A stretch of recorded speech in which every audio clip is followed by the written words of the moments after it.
New York times में खबर छपने के लिए बड़ा मुश्किल होता है। न्यूयॉर्क टाइम्स में खबर छपना,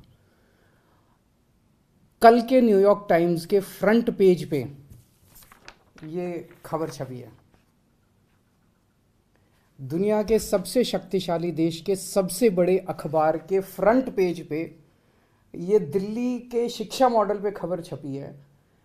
और इस खबर में लिखा हुआ है कि भारत में दिल्ली के अंदर शिक्षा क्रांति हो रही है। दिल्ली के सरकारी स्कूल बहुत शानदार हो गए हैं। दिल्ली के सरकारी स्कूलों में अब लोग अपने बच्चों को प्राइवेट स्कूलों से नाम कटा कटा के दिल्ली के सरकारी स्कूलों में भर्ती करा रहे हैं। और दिल्ली के सरकारी स्कूलों में पढ़ने वाले गरीब बच्चे अपना अच्छा करियर बना बना के अपने अपने परिवारों की गरीबी दूर कर रहे हैं। न्यूयॉर्क टाइम्स के फ्रंट पेज के ऊपर पूरी दुनिया के सबसे शक्तिशाली देश के सबसे बड़े अखबार के फ्रंट पेज के ऊपर भारत के बारे में इतनी अच्छी खबर छपना, दिल्ली के बारे में इतनी अच्छी खबर छपना, हर भारतवासी का आज सीना चौड़ा है। मैं सभी भारतवासियों को बधाई देना चाहता हूँ, बहुत बहुत बधाई। इस खबर में मनीष सिसोदिया जी की फ़ोटो छपी है। न्यूयॉर्क टाइम्स के फ्रंट पेज पे आने के लिए दुनिया के सभी देशों के प्रधानमंत्री, राष्ट्रपति मतलब बेचैन रहते हैं कि हमारा नाम, हमारी फ़ोटो आनी चाहिए। वहाँ पे मनीष सिसोदिया जी की फ़ोटो छपी है आज कल के न्यूयॉर्क टाइम्स के अंदर। इस खबर का मतलब ये है कि मनीष सिसोदिया को भारत, दिल्ली का नहीं, देश का नहीं, दुनिया का सबसे अच्छा शिक्षा मंत्री घोषित किया गया। एक तरह से मनीष सिसोदिया जी दुनिया के सबसे अच्छे शिक्षा मंत्री हैं। ये बहुत बहुत गर्व की बात है। न जाने कितने सालों के बाद, मुझे तो पुराना कोई याद नहीं आ रहा कि न्यूयॉर्क टाइम्स के फ्रंट पेज के ऊपर भारत के बारे में कोई इतनी बड़ी पॉजिटिव स्टोरी छपी हो। कुछ नेगेटिव स्टोरीज तो देखी है मैंने। 1-2 साल पहले छपा था कि कोरोना में सबसे ज़्यादा मौतें हो गई भारत में, और कई सारी देखी, लेकिन पॉजिटिव इतनी बड़ी स्टोरी बड़ी बात है। परसों ही, आपको याद होगा, परसों ही हम लोगों ने ऐलान किया था कि हमें भारत को दुनिया का नंबर 1 देश बनाना है।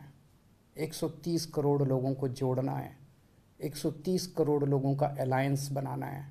अब भारत रुकेगा नहीं, अब भारत थमेगा नहीं। हम सब लोगों को मिलकर भारत को दुनिया का नंबर 1 देश बनाना है। परसों ही हम लोगों ने ऐलान किया था और कल ये खबर छप गई। बहुत बड़ी बात है।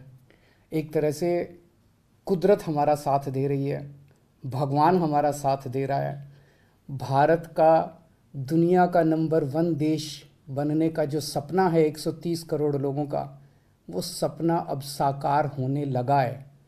समय लगेगा, मेहनत लगेगी, खूब मेहनत करनी पड़ेगी, पर अच्छी चीज़ ये है कि ब्रह्मांड की सारी शक्तियाँ हम सब लोगों की, भारत के लोगों की मदद कर रही है। बहुत बड़ी बात हो रही है। भारत 75 साल पहले आज़ाद हुआ। लोग पूछ रहे हैं कि इन 75 सालों में कई छोटे छोटे देश हमारे बाद आज़ाद हुए, वो हमसे आगे बढ़ गए, दूसरे देश हमसे आगे बढ़ गए, भारत पीछे क्यों रह गया? जबकि भारत के लोग इतने इंटेलिजेंट हैं, भारत पीछे क्यों रह गया? पूरे भारत के लोग जानना चाहते हैं, भारत के लोग पूछ रहे हैं।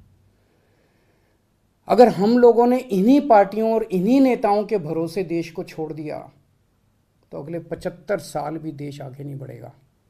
अगले 75 साल भी यूं ही बीत जाएंगे, भारत पीछे रह जाएगा। 130 करोड़ लोगों को साथ आना पड़ेगा। अड़चने भी बहुत आएंगी, आसान काम नहीं है।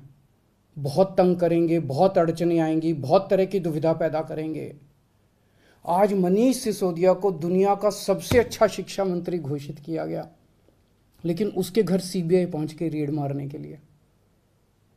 तो अड़चने बहुत आएंगी। पिछले 7 साल में भी कोई आसान काम नहीं था न्यूयॉर्क टाइम्स के फ्रंट पेज पे आना और दिल्ली के अंदर शिक्षा क्रांति करना। पिछले 7 साल में भी मनीष जी के ऊपर न जाने कितनी बार रेड हुई है। ये पहली रेड नहीं है, पहले भी कई बार रेड कर चुके, कई झूठे केस कर चुके मनीष जी के ऊपर, मेरे ऊपर कई बार रेड कर चुके, सतिंदर जैन पे, कैलाश गहलोत पे, हमारे कितने लोगों पे ये लोग रेड कर चुके, कुछ नहीं मिला, अभी भी कुछ नहीं मिलेगा। तो सीबीआई अपना काम कर रही है, उसे घबराने की ज़रूरत नहीं है। सीबीआई को हम अपना काम करने दें। उनको ऊपर से आदेश हैं कि भाई इनको तंग करना है, ऊपर से आदेश हैं, अड़चने अड़ाओ। अड़चने आएंगी, काम नहीं रुकेगा।